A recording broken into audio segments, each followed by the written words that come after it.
All right, today we're going to talk about something fascinating that so many of us do, often without even knowing it. It's called intellectualizing your emotions. Think of it like your mind building this big fortress of logic to keep all those messy, complicated feelings from getting in. So let me just start by asking you this. When you feel sad or angry or anxious, what's your first move? Do you dive straight into analyzing why you feel that way, picking it apart from every angle?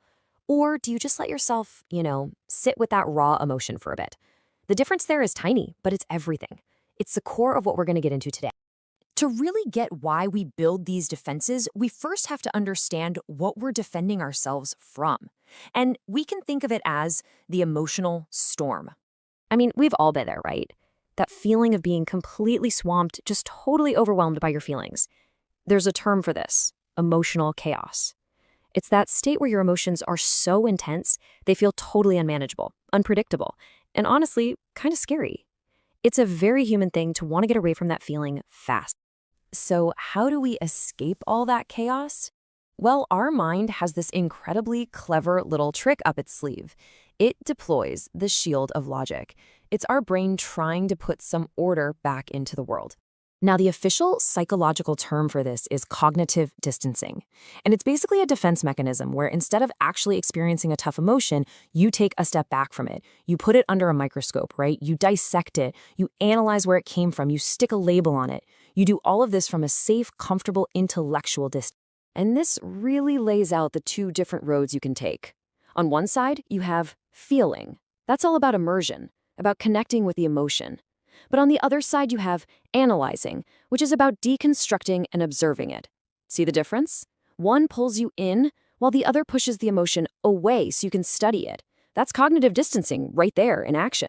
So, why do we do this? Well, the reasons are actually pretty good. This shield, it protects us. It gives us a sense of control when everything feels powerless. It helps us dodge that really uncomfortable feeling of being vulnerable.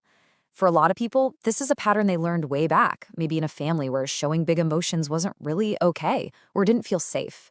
It becomes this powerful, almost automatic habit for just, staying safe.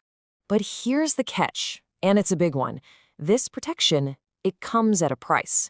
While that shield is great at what it does, leaning on it too much, all the time, has some pretty serious unintended side effects.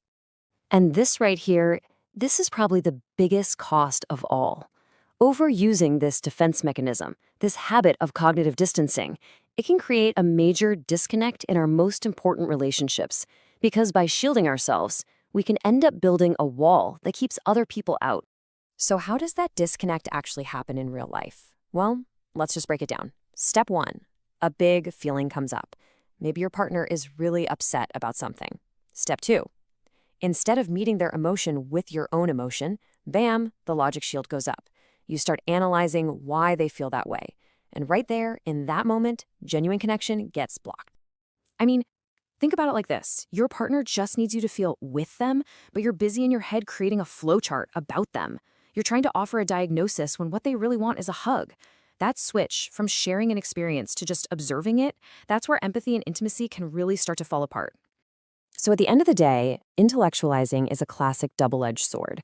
It's a tool that's got a really powerful, useful purpose, but also a huge potential to do some damage. Let's just look at the balance sheet for a second. On the upside, sure, you get protection from that emotional chaos we talked about, and you get a feeling of control. But the downside is pretty steep. That disconnect in your relationships, that barrier that blocks real empathy and intimacy. So, if you take one thing away from this, let it be this: that shield of logic is an incredibly useful shelter to have when you're caught in a bad emotional storm. But if you decide to live there all the time, it can become a really lonely place. The key is just being aware, knowing when you're raising that shield and asking yourself why. And that leaves us with one final question for you to really think about. Is your shield of logic a temporary shelter that you use when you need it? Or has it maybe become a prison that's keeping you from truly connecting with your own feelings and with the people you care about the most?